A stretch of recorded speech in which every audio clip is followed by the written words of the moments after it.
Hello everyone and welcome to the Family Camping Europe YouTube channel. Today I wanted to make a kind of chat video. I know normally that we post reviews for campsites and accommodations, but today I wanted to do more of a vloggy talking kind of video. And actually this is the second time that I have filmed it, because the first time I didn't have the focus on my camera properly and I ended up filming just a big blurred mess. But anyway, today I want to talk to you about planning the best camping trip for your friends and your family. The reason why I want to do this video is because 2021 is probably going to be the biggest year for camping. Most people are going to be staycationing in their own country, and camping is the perfect way to do it safely, I personally think, for hygiene and security.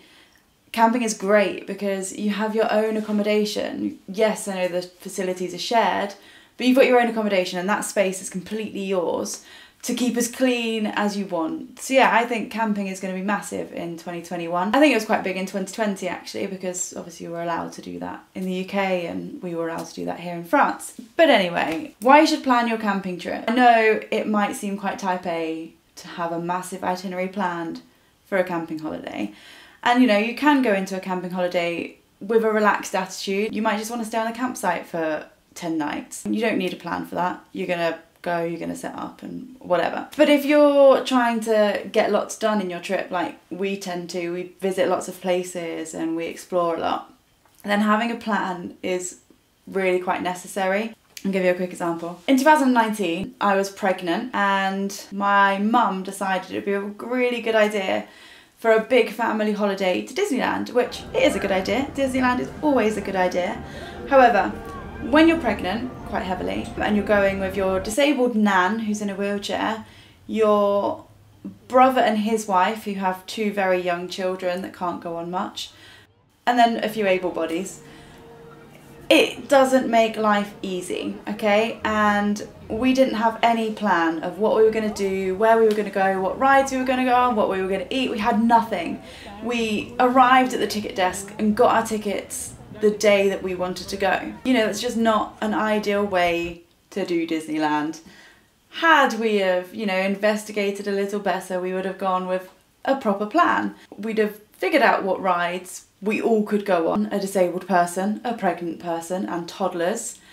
But we didn't do that, and we actually ended up not going on anything. I went on one ride and Mike went on one ride. We did a whole day at Disneyland and that's all we did. The rest of the time we spent walking around in circles, looking at maps and walking. You couldn't even meet the characters because meet and greet is completely different to what it used to be when I was younger. They don't just walk past you anymore, you have to queue. And it was a fun day, don't get me wrong, but it just could have been a lot better had we prior planned everything. So that's why I like to go into a camping trip now with a full plan of how we're going to do it and what we're going to do. Who are you going camping with? Lots of people have different opinions of what camping is. For some people, camping is pitching up a tent on the side of a mountain, wild camping with no toilets or showers or anything like that.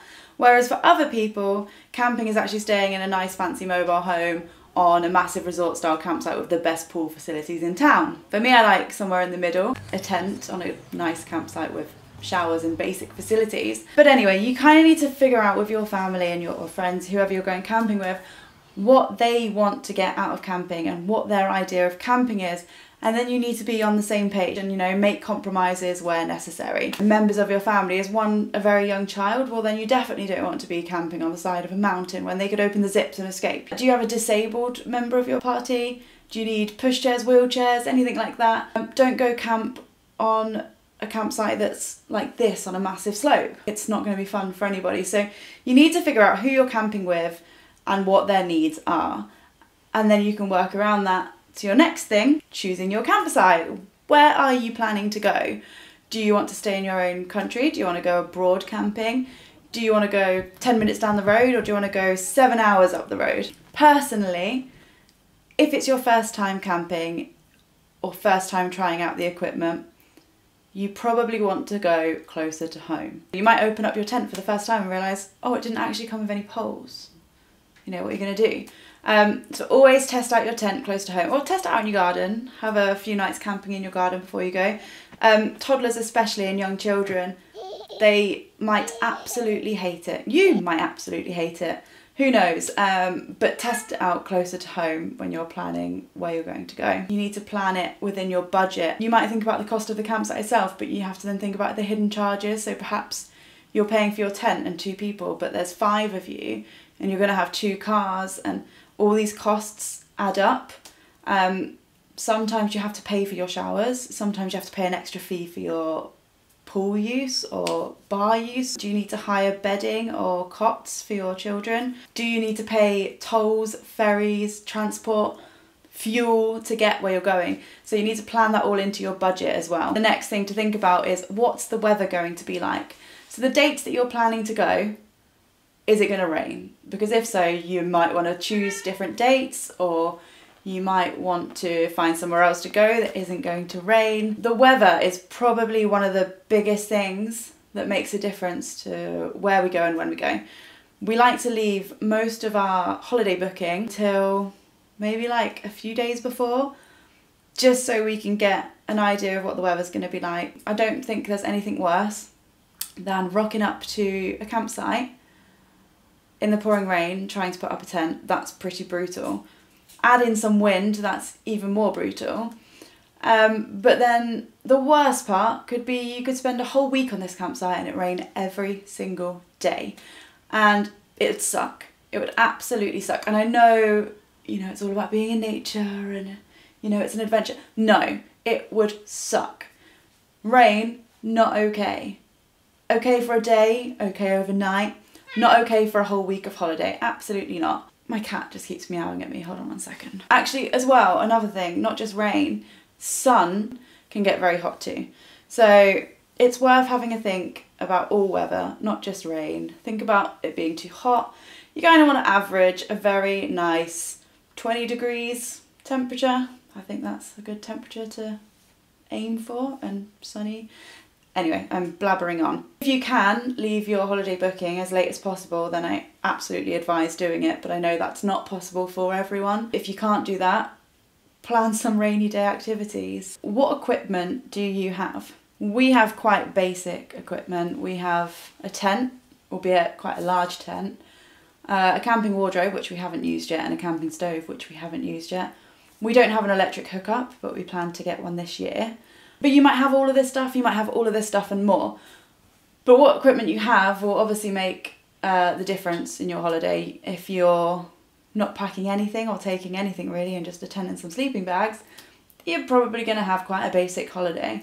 If you're packing your whole house and everything but the kitchen sink, as they say, it's going to be quite a complicated holiday actually, I think, because you're probably going to have too much stuff. Think about what equipment you've got. And what you're going to need at the campsite you're staying on. Some campsites you can hire equipment like the EHU electric hookups, and you can hire fridges as well, which is awesome. We always tend to do that. Sometimes you can hire cots and high chairs. We've always done that instead of taking our own stuff. But again, you want to think about what equipment you have.